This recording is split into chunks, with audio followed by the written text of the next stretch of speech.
buenos días. Son las 7:01 de la mañana, las 6:01 en las Islas Canarias. Reciban un cordial saludo de Rosana Laviada, en nombre de todo el equipo que hace posible.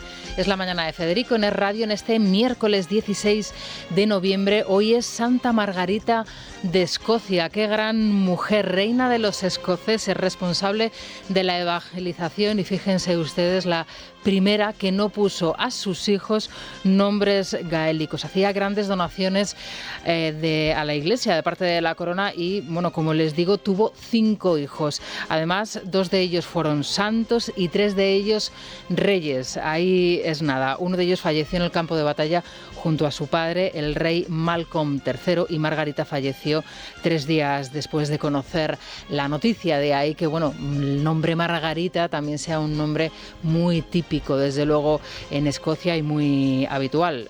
Margaret, en este caso, ¿no? Pues Margarita, felicidades a todas ellas, a todas las que nos escuchan a esta hora de la mañana y, por supuesto, a todas aquellas que forman parte del Club de Libertad Digital, en una jornada muy escocesa, podríamos decir, en España, porque desde luego hay alerta naranja y amarilla por lluvias fuertes en todo el Cantábrico y en el litoral gallego por fenómenos costeros que no dejan de ser otros, como el viento, lógicamente, las fuertes rachas de viento y el fuerte oleaje como consecuencia. Otro día, como les digo, de lluvias generalizadas prácticamente en toda la península y solamente se van a librar, como sucediese ayer, en Canarias y en el este. Hasta ahora en Madrid tenemos 10 grados, hoy la máxima será de 14.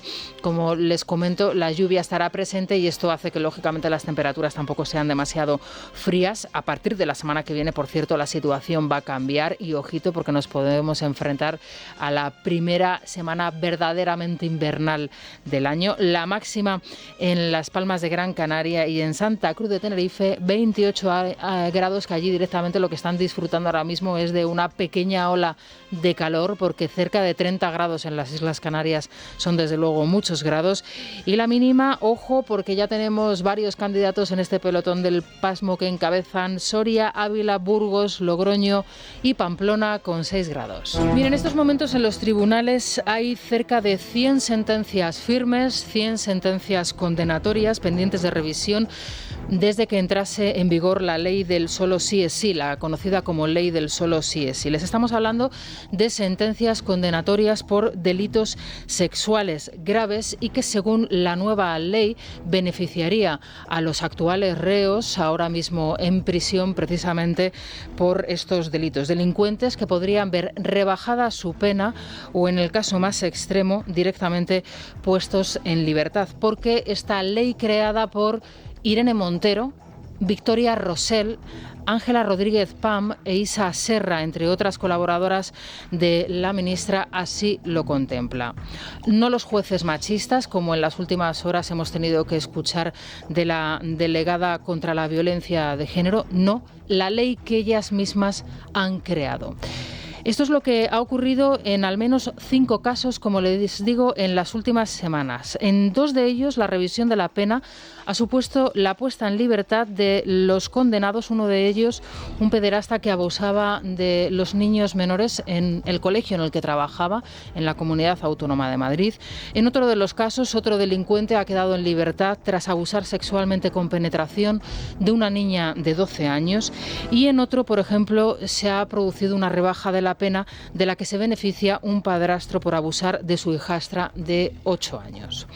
5 revisiones de pena efectivos, como les digo, y 100 pendientes de revisión en los juzgados.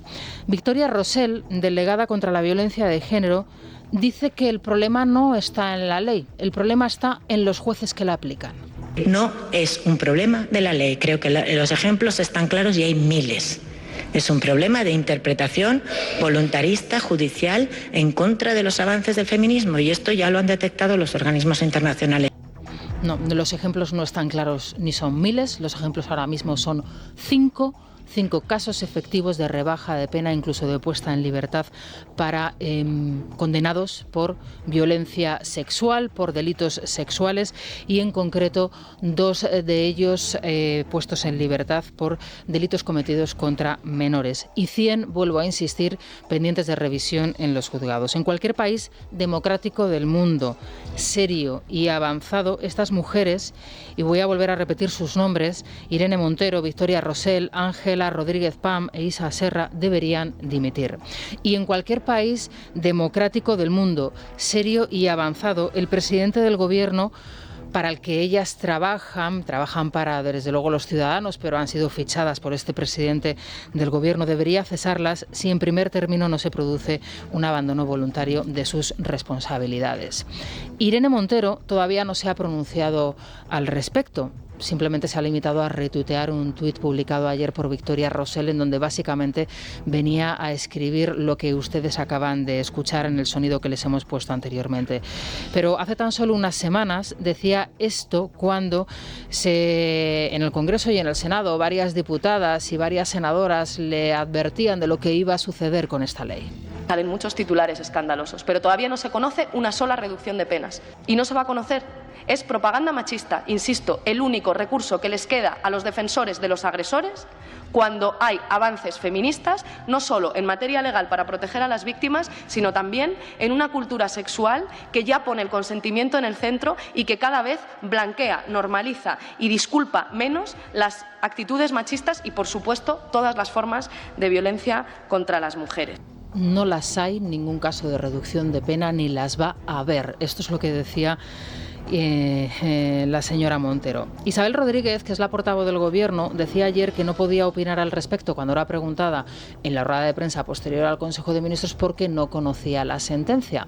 Bueno, le dimos unas horas a la portavoz del Gobierno y luego en el Senado, en los pasillos del Senado, le preguntábamos, después de unas horas, si ya había tenido ocasión de conocer y de informarse sobre la sentencia, porque a esa hora solamente se conocía una de ellas, no las 5 que posteriormente se comunicaron, y seguía sin responder. La portavoz del Gobierno se fue prácticamente corriendo del Senado. Sí lo hacía María Jesús Montero, ministra de Hacienda, que eso sí, de sus palabras, parecía entenderse que se abre a modificar esa ley. Luego, atención, era respondida por la propia Victoria Rosell en Radio Nacional de España. Creo que después de alguna sentencia, ¿no?, que al parecer se han dictado al amparo de la ley, creo que se requiere estudiar esta cuestión, estudiar las sentencias con detenimiento y estudiar el texto legal, porque evidentemente no era el objetivo de la ley el que se pudieran rebajar las penas con motivo, en este caso, de abuso a menores. María Jesús Montero, estoy segura de que es una experta en presupuestos, pero una ley que no se echa para atrás para agravar las penas no soluciona nada,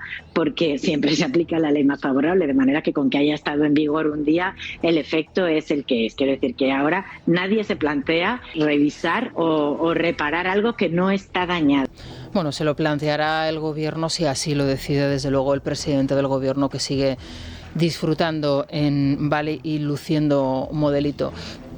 A mí, sinceramente, que se peleen en el Gobierno de España las ministras y las responsables podemitas y las socialistas, me da igual. La conclusión a la que llego, y creo que muchos de ustedes también, después de escuchar los testimonios que les hemos puesto y después de conocer las sentencias que han sido públicas, es que estas mujeres son, desde luego, un peligro para la sociedad.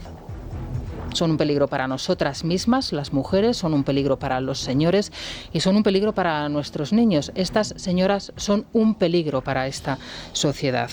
Hoy pongo en libertad a un pederasta y mañana castro a un niño menor de edad muy pequeño que dice sentirse trans, aunque dentro de 5 años no lo sienta así. Si esto no es un motivo, desde luego, para decir hasta aquí hemos llegado, vamos a darles otros, porque también los hay. Por ejemplo, la puesta en libertad de otros delincuentes, los golpistas, los sediciosos, los malversadores, y eso es lo que va a suceder con la revisión y con la rebaja de otras leyes, con la revisión de otras leyes que, eso sí, ya están en marcha en el Congreso de los Diputados, y aquí sí, desde luego, con el beneplácito de la parte socialista del Gobierno. Con Vanessa Vallecillo y con Daniel Muñoz vamos a iniciar precisamente esta cuestión por ese trámite que se inició ayer precisamente en las cámaras y, en concreto, Vanessa, en el Senado. Buenos días. Buenos días, Rosana. Los populares insistieron en el Senado en que defenderán el Estado de Derecho ante cualquier ataque del Gobierno, como el perpetrado, decían, con la eliminación del delito de sedición. Una vez materializado, el senador popular Elías Bendodo ha instado al Partido Socialista a no abaratar también el delito de malversación que, sospecha, se está negociando ya con los golpistas. Bolaños insiste en que el de Cataluña es un problema que el Gobierno ha heredado de la catastrófica gestión, decía, del Partido Popular. También desde Vox, la senadora Pepa Millán denunciaba un secuestro a la nación, declaraciones por las que era llamada al orden por el presidente de la Cámara, Ander Gil, provocando que perdiera el hilo de su intervención. Escuchamos a Bendodo y a Bolaños. Su gobierno, el Partido Socialista, se compromete a no aceptar enmiendas que abaraten el delito de malversación, sí o no, porque su estrategia, la del gobierno, es siempre la misma. Primero niegan las medidas, luego sueltan un globo sonda y en tercer lugar lo confirman. Nos dejaron con una gestión de Cataluña nefasta, catastrófica, incompetente, y que nosotros estamos buscando soluciones y que ya ha conseguido dos éxitos. El primero, el fin del proceso soberanista y de su vía unilateral, y el segundo, la normalización de Cataluña y de la convivencia en Cataluña. Mientras tanto, en el Congreso, los independentistas se felicitan por lo conseguido en una negociación que el Gobierno continúa negando y cuyo próximo paso, insisten, es dejar sin efecto la malversación que afecta a sus líderes. Eso sí, apuestan por una reforma del delito quirúrgica que beneficia a los suyos, pero no a imputados en casos de corrupción como, por ejemplo, la Kitchen. Por otro lado, Esquerra ha conseguido forzar el orden del día para que la tramitación de la eliminación del delito de sedición se vote en el mismo pleno que los presupuestos. Todo esto supone una grieta en el seno del separatismo, como denunciaba la portavoz de Junts en el Congreso, Míriam Nogueras. La escuchamos junto a Rufián. Se trata de intentar que un juez o una jueza con intereses X lo tenga difícil, cada vez más difícil. Si tú acotas un delito, el juez y la jueza hará lo que quiera, pero lo tiene más difícil para retorcer ese código penal. Se trata de eso. Pero es que nosotros somos 33 en el Parlamento y 13 en el Congreso. Si fuéramos más, sería esto increíble.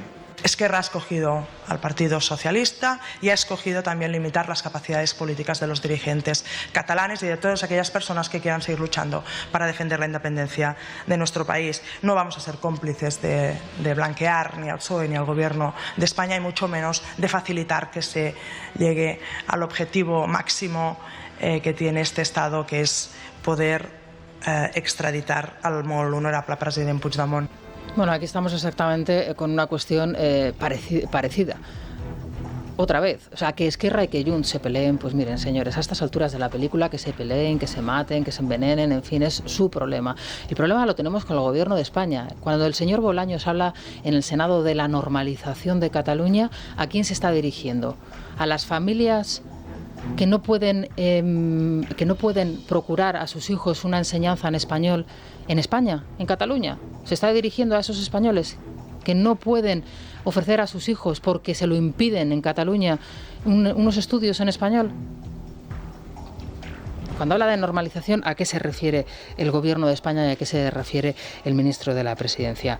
En cualquier caso, lógicamente, lo que suceda con estas dos reformas va a tener mucho que ver con el próximo escenario que vamos a ver en Cataluña, donde ella, desde luego, ya está en la casilla de salida y donde otros candidatos también lo pueden estar. Y es el caso, por ejemplo, de la información que hoy nos cuenta el diario La Razón. Luego recibiremos aquí a su director, al señor Maruenda, de la posibilidad de que Junqueras encabece la lista de Esquerra, precisamente al Congreso de los Diputados.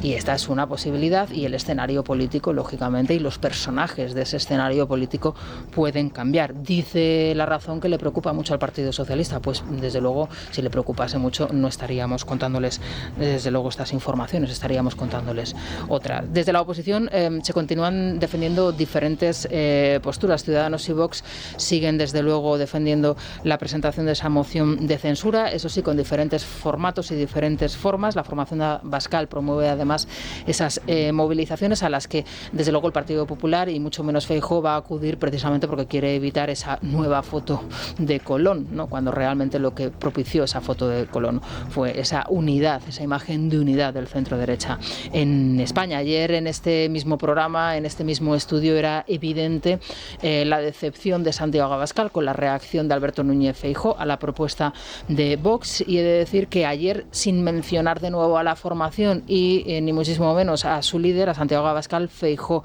se refirió al respecto. Le vamos a escuchar junto con Arrimadas y Espinosa de los Monteros. Ocurra lo que ocurra, España no se va a rendir ante determinadas decisiones, porque lo importante en la democracia no es solo el gobierno que tengamos en un momento y sus delirantes decisiones. Lo importante en la democracia es la posibilidad de cambiar el gobierno. Es verdad que sorprende un poco la tibieza ante la reforma del delito de malversación, de sedición y la posible reforma del delito de malversación por parte del Partido Popular. No se está entendiendo bien, no se entiende muy bien a qué obedece. Sobre todo lo que podemos conseguir es que a Sánchez no le salga el plan tal y como lo tiene previsto, porque una moción de censura puede alargar los plazos, sin duda alguna le da mucha más repercusión y desde luego afecta a lo que a Sánchez más le importa, que son los votos, ¿no? Lo que está claro es que el Partido Popular ha optado por otra vía, por otra estrategia. El problema es que hay muchas personas que, debido a la gravedad de la situación, y como les vuelvo otra vez a explicar, en las últimas 24 horas, con la aplicación efectiva de la ley del solo sí es sí, esta situación se ha agravado mucho más. Hay mucha gente que lógicamente no lo entiende. La opción popular, bueno, pues experimentar de alguna manera o hacer experimentar de alguna manera la presión a los varones socialistas, en este caso a los presidentes autonómicos que tienen, bueno, pues responsabilidades institucionales en diferentes gobiernos regionales en España. Y bueno, este es el resultado. Ayer despliegue de cargos por la geografía española. Sí, varios cargos populares encabezados por Cuca Gamarra recorrieron las sedes de los gobiernos regionales socialistas para reclamar a sus presidentes autonómicos que se pronuncien sobre la reforma de estos delitos. Así sucedió en Castilla-La Mancha, Extremadura, Aragón o Valencia. De la acción de los populares se concluye que muchos dirigentes regionales estarían en contra de la deriva adoptada por el gobierno. Una conclusión errónea a juzgar por las declaraciones posteriores realizadas por los presidentes. Vamos a escuchar a Paje y Alamán. Yo no entro en los problemas internos que tenga el Partido Popular, pero deben andar muy mal si esperan que sea el Partido Socialista el que les eche una mano. Yo no jalearé a los presidentes del Partido Popular para que vayan contra Feijóo, ni me parece que ese sea el camino. Nosotros no somos solución para la impotencia política que tengan los demás. Yo diré la verdad, la diré en voz alta, la diré todas las veces que haga falta, diré en aquello en lo que no estoy de acuerdo, pero desde luego el Partido Popular conmigo que no cuente para secundar sus estrategias. Bueno, claro, uno dice, en fin, es que ¿qué esperaban, no? ¿Qué esperaban de los presidentes socialistas? Bueno, es que muchos de ellos hace tan solo unos años decían cosas muy diferentes a las que podemos escuchar a día de hoy. De ahí, claro, que uno no le extrañe que el PP siga, bueno, pues empeñado en que esta situación no ha cambiado. La realidad es que ha cambiado. Pero de todas formas, para que no nos digan que no decimos la verdad del todo, vamos a escuchar lo que decía Paje en el año 2018. Escuchen lo que decía el presidente de Castilla-La Mancha. Yo he dicho muchas veces, y les repito, antes de romperse el país, antes de romperse España, no tengan ninguna duda, se va a romper los partidos y desde luego el PSOE también, que coadyuven a que se rompa el país. Pero esto pasa en España y en cualquier país normal. ¿Y es que España no se está rompiendo? Esta es la pregunta que le trasladamos al señor Paje, que decía que antes se romperá el Partido Socialista a que se rompa España. En fin, y a las 7:19 de la mañana, 6:19 en las Islas Canarias, vamos a contarles una noticia, desde luego, de primera plana que nos tiene a todos bueno, pues pendientes de lo que pueda suceder próximamente, en los próximos minutos, en esa reunión de urgencia de la OTAN para valorar la respuesta de impacto la pasada noche de esos dos misiles en Polonia. Ahora la cuestión es dilucidar cuál es el origen de esos dos misiles. Dependiendo, lógicamente, si son misiles rusos o son misiles ucranianos, la respuesta, desde luego, sería muy diferente, pero todo el mundo ahora mismo pendiente, y entre ellos los primeros ministros de las principales potencias mundiales que han estado la noche en vela. Sí, se han reunido de urgencia esta madrugada. El G20 y el G7 han emitido una declaración conjunta en la que piden investigar lo sucedido en Polonia, cerca de la frontera con Ucrania, bajo la sospecha de que ambos proyectiles podrían haber sido lanzados desde Rusia. Ucrania y los países del Báltico han acusado directamente a Moscú, pero a medida que avanzan las horas parece que esta teoría pierde peso. El propio gobierno polaco y la inteligencia estadounidense aseguran que no tienen pruebas concluyentes. En la cumbre que celebra hoy la Alianza Atlántica es probable que Varsovia invoque el artículo 4, que contempla la convocatoria de consultas entre los aliados cuando un miembro de la OTAN considera que su integridad territorial se ve amenazada. Menos probable parece la invocación del artículo 5, que autorizaría la entrada en guerra de Occidente. Solo se utilizó tras el 11S. Biden desde Bali decía esto. Hay mucha información que contradice eso. No quiero decirlo hasta que investiguemos por completo, pero es poco probable debido a la trayectoria que fuera disparado desde Rusia. Pero lo tenemos que ver, lo veremos. Bueno, y desde Bali el presidente del gobierno ha condenado lógicamente lo sucedido en Polonia. Hoy a las 10 de la mañana va a ofrecer una rueda de prensa y será la primera vez que podamos escuchar en vivo y en directo al presidente del gobierno. Escucharle, porque verle le hemos visto y desde luego no ha pasado inadvertido.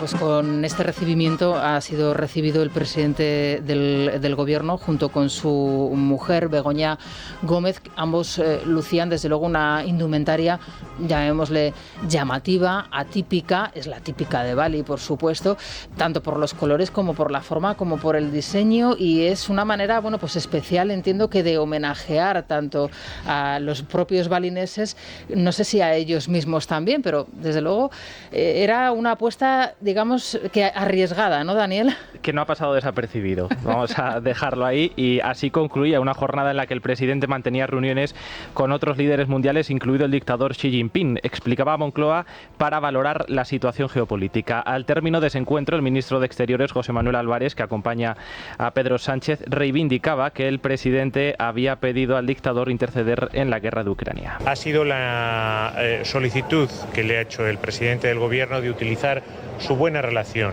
su influencia, su relación de vecino histórico de Rusia para intentar moderar a Vladimir Putin y también unir fuerzas para moderar la guerra en Ucrania y que la paz regrese lo antes posible. Y claro, cuando uno está decidiendo qué fotografía pone en la portada de su diario, y hoy recibimos a un director de un periódico y habrá que preguntárselo, me imagino que serán muchas las cuestiones que se le vengan a la cabeza y que en la mesa, digamos, de dirección se planteen. Podría ser la foto, lógicamente, de esa indumentaria, pues un tanto hortera, ¿no?, que lucen tanto el presidente del gobierno, Pedro Sánchez, como Begoña Gómez, que es la apuesta hoy del diario El Mundo, como desde luego esas imágenes deleznables, repugnantes.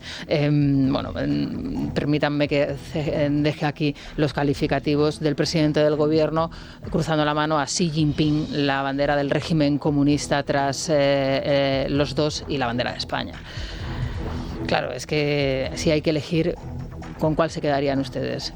¿Con el ejemplo de la relajación y de la sonrisa de nuestro presidente cruzando y estrechando la mano a un genocida, a un responsable de uno de los regímenes más dictatoriales y horrorosos que hay ahora mismo en el planeta, o con la del presidente del gobierno y su esposa haciendo el ridículo en Bali?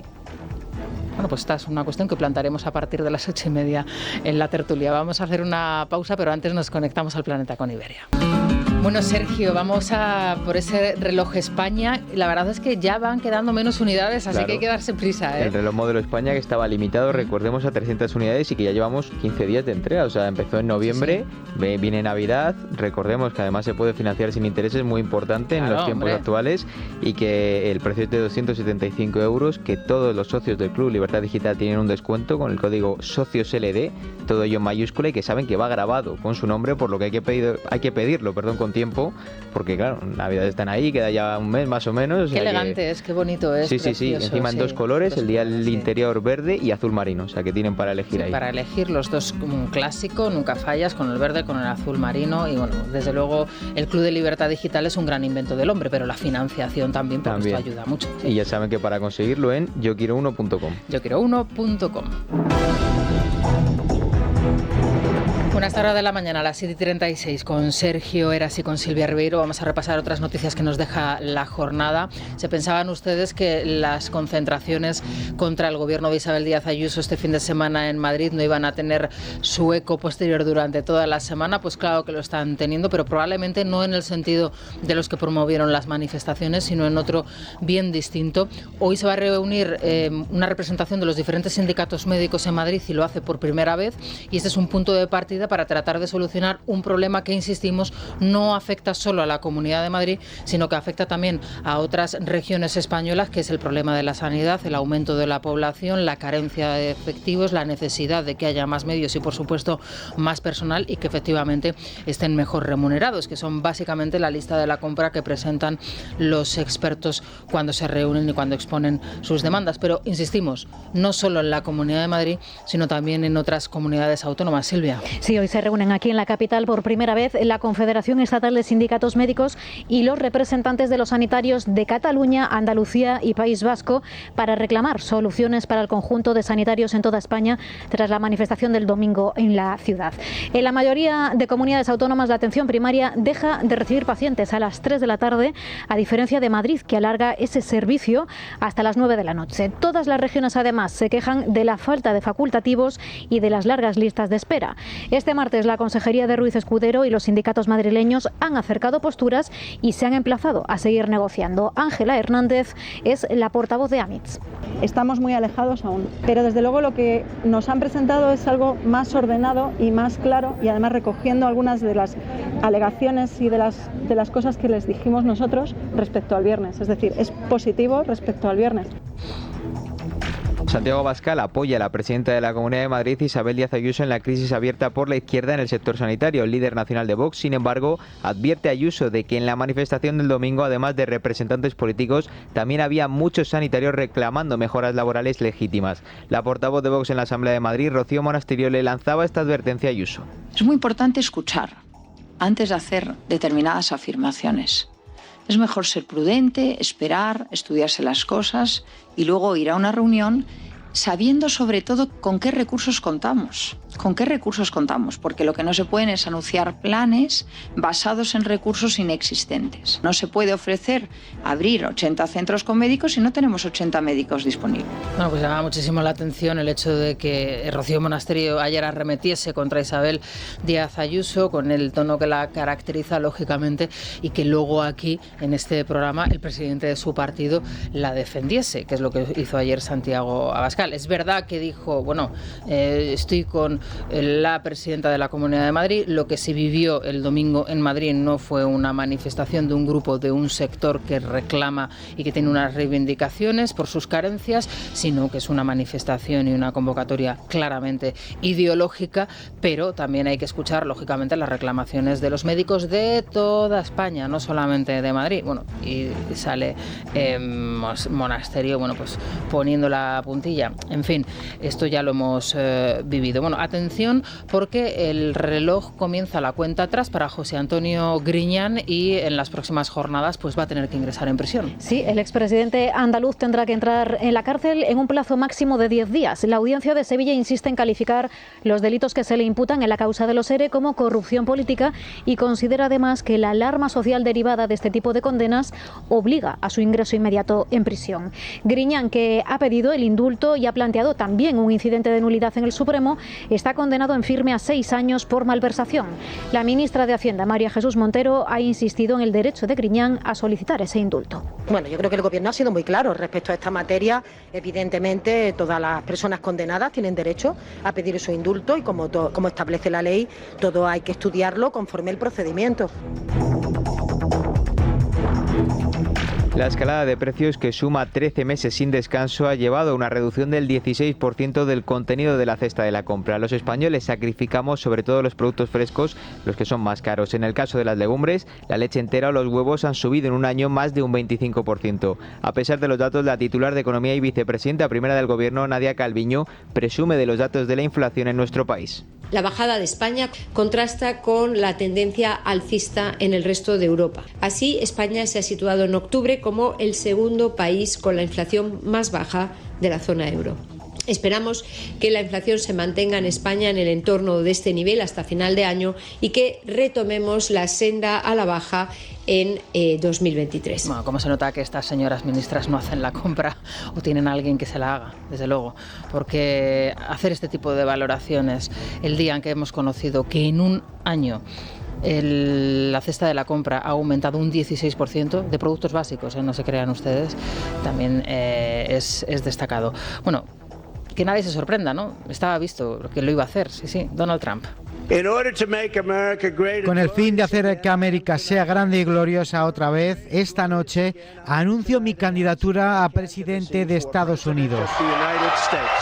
Bueno, estaba visto que lo iba a hacer, ya lo había anunciado. Lo que pasa que el escenario probablemente que había previsto Donald Trump de presentación oficial de su candidatura era bien distinto. Las cosas no le han salido como él preveía en el midterm, en las elecciones de mitad de ciclo, y veremos a ver qué es lo que sucede a partir de ahora, pero desde luego comienza también esa cuenta atrás para los americanos y lógicamente, bueno, pues esta carrera presidencialista también va a ser, como todas las americanas, apasionante. Quiere presentarse a las elecciones presidenciales de 2024, pero antes, con casi toda probabilidad, se enfrentará al actual gobernador de Florida, Robert DeSantis, quien ha recabado bastante apoyo por parte de los republicanos tras las últimas elecciones de medio mandato. Trump asegura que lo hace para devolver a América a su edad de oro, a la que asegura estaba en camino cuando perdió las elecciones de 2020. No, nos vamos a la prensa económica, al resumen de la prensa económica con CaixaBank. La realidad de la telemedicina en España, qué interesante. País Vasco o Cataluña tienen mayor porcentaje que Madrid. Claro, porque la telemedicina, lo que fue una gran solución para un momento de crisis absoluta a nivel mundial, ahora es, bueno, pues un apestado, podríamos decir, ¿no? Bueno, es un apestado merced a las protestas en la calle, a estas oleadas empujadas por la izquierda que tratan de tumbar, en este caso, a Isabel Díaz Ayuso, hay que decirlo así, en la Comunidad de Madrid, y están usando cualquier excusa. Una de las que usan es la telemedicina. Han cogido una de las soluciones que ha puesto encima de la mesa la Comunidad de Madrid para tratar de agilizar las urgencias, y en este caso lo que hacemos en Libre Mercado, lo que hace Diego Sánchez de la Cruz con esta pieza y la otra que la acompaña, que ahora la vamos a comentar, es poner encima de la mesa el panel de cómo funciona la telemedicina en el resto de España. Bueno, pues lo que tenemos es que en País Vasco o Cataluña el porcentaje de atención a través de la telemedicina es mayor que Madrid. A mí me gustaría recordar que algunas de las firmas que ofrecen sanidad privada, por la vía privada, una de las ventajas que te ofrecen como un plus que has de pagar, o que en algunas ocasiones te regalan como reclamo para, pues para que adquieras ese servicio, es la posibilidad de tener una consulta médica inmediata a través del móvil. Por ejemplo, una consulta, digamos, de, por ejemplo, revisión de unas pruebas médicas que te has hecho. Por ejemplo, se puede hacer por telemedicina. ¿Qué es lo que impide que un médico a través de un ordenador te dé los resultados de una analítica de sangre que te has hecho, de una radiografía, o incluso que en un momento determinado tengas una urgencia con un bebé, con un niño pequeño, y que en una primera opinión de urgencia...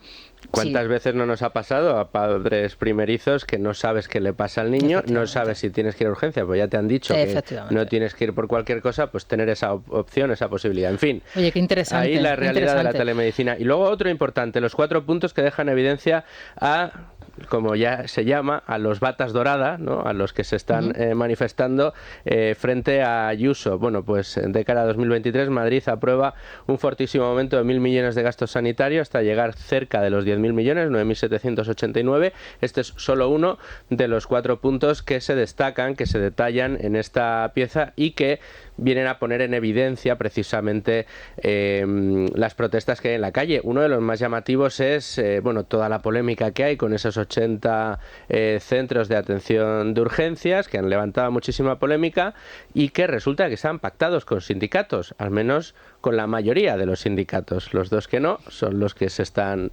manifestando en las calles. Algo parecido, podríamos compararlo, y que me disculpen si la comparación no es muy adecuada, con el sector del transporte.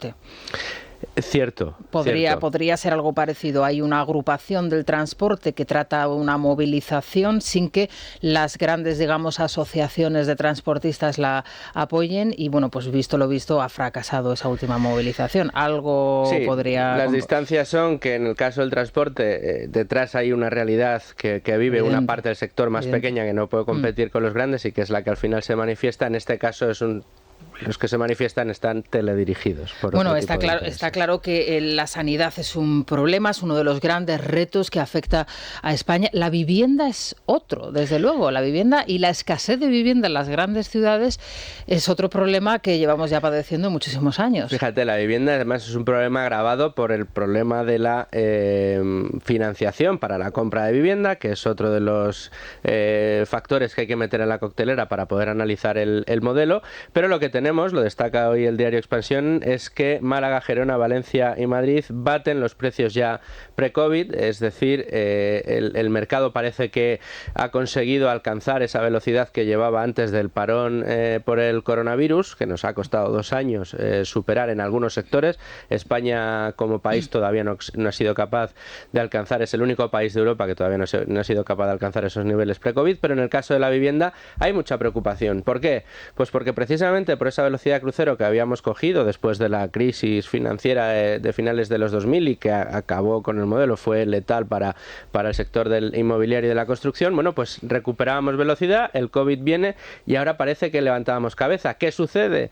Que ahora mismo hay de nuevo mucho análisis encima de la mesa. ¿Por qué? Pues porque precisamente el endurecimiento de las condiciones de financiación, merced a la subida de tipos de interés, lo que está haciendo es que en algunos lugares de España bajen los precios porque se ha cortado la demanda completamente, y en otros lugares todavía sigue habiendo pujanza al alza. Vamos a ver lo que dura y vamos a ver si finalmente se produce, como dicen muchos analistas, ese tropezón en las ventas, lo que quiere decir tropezón en el precio, y luego volverá subiendo, volverá a subir o no. Lo tendremos que ver. Bueno, vamos a dejarlo aquí. Si te parece, a partir de las 9 volvemos a escucharte con la apertura de la bolsa. Luis, ahora se van a quedar con las noticias más cercanas, las de su comunidad, y a las 8 regresamos con más información. Vamos a la República de los Tontos, por supuesto, como todos los días, con Santiago González, y también nuestra tertulia. A partir de las 8:30 aproximadamente saludaremos a Francisco Maruenda y a Ignacio de Pano.